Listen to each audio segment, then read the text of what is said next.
Okay, let's talk about the injury story around the league that nobody's going to ignore. This is the dateline is Miami. The whole Tua Tagovailoa concussion situation. You know, he got hammered really badly 2 weeks ago. It looked like he had a concussion hitting his head, back of his head on the field, staggered coming off. They said it was a back injury, back spasms, impacted his legs. He came back and played in the second half and played really well. He took a ferocious hit the following week. He is in concussion protocol, and he is out indefinitely, not just this weekend's game, but he could be out maybe 3 weeks. There's been a huge uproar, John, about the NFL protocol. Was it handled correctly? Was it not handled correctly? Did somebody make a mistake? Is somebody making exceptions because it's the Miami quarterback? Well, I was told via my communications on email that Tua went through concussion protocol with the first injury, and they ruled it was not a concussion, it was a back. The Tua, after that game, even though he came back in the second half, played well, he was examined for concussion symptoms every day leading into the next game. He never showed any concussion symptoms, so he was good to go in the next game, and then he got hurt. Now, they fired the lead consultant. They said that there were mistakes made in the procedure in investigating to his injury. What they've now inserted in place of the fired consultant is that 3 doctors now have access to all the information day by day. Tua continues, now that he is in concussion protocol, those 3 doctors get emails of all the diagnostics, and they evaluate each night whether or not he should be cleared to practice, limited in practice, what his role is in practice going forward. He's not obviously not going to play this week. I tend to think that maybe he's out 3 weeks.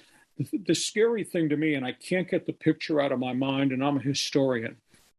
I don't know if you've ever seen the picture of Frank Gifford, the New York Giants legend, the running back who got knocked unconscious by Philadelphia Eagles tough guy linebacker Chuck Bednarik. And Bednarik stood over a horizontally in a coma, Gifford, and pointed at him. Gifford never played again that season. That's a big issue. And I flash back to my days as the voice of the Chargers. Super Bowl quarterback Stan Humphries took 1 hit. Guy ran over him in Cincinnati. Significant concussion. Never played again. So this whole concussion thing really scares me. Was there malpractice? I won't go that far. Was there malfeasance? I don't know that even go that far. Were there mistakes? Well, the NFL seems to think there are. There's been a massive uproar of players around the league, led by Rodney Harrison from NBC TV, the ex-Charger, who says you don't want to deal with CTE. And Jalen Ramsey and the Rams, who said this league must take care of its product. Its product are the quality players. We can't have this going on. So the story's far from over. I don't know how long Tua is going to be out. So that's my long-winded reaction with all the details that I've dug up. You're the fan in this whole conversation. What do you think? Well, obviously a tragic situation. We're all wishing the best for Tua to recover and get back on his feet and be a healthy human, much less, a healthy athlete. But I think this time seems a little bit different. I mean, the reaction from the fan base, the reaction from the media, calling out the NFL, people were real. Like you say, they were angry. People were on Twitter just lighting it up. I mean, really digging in on this. And you look at the tragedy of someone like Junior Seau with the CTE, and there's a long list of other players that have had such difficulty. The NFL has a problem on its hands. The NFL has to find a way to fix this, to clean this up. And do they need to change rules more? Do they need more protection?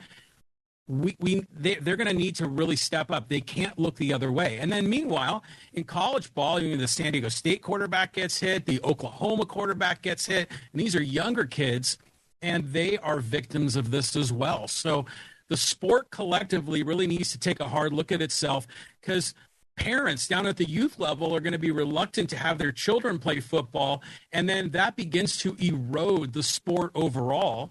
And then the NFL is going to have a financial problem on its hands.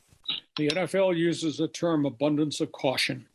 They need to invoke that phrase right now. They need to fix this and get it right to protect the players.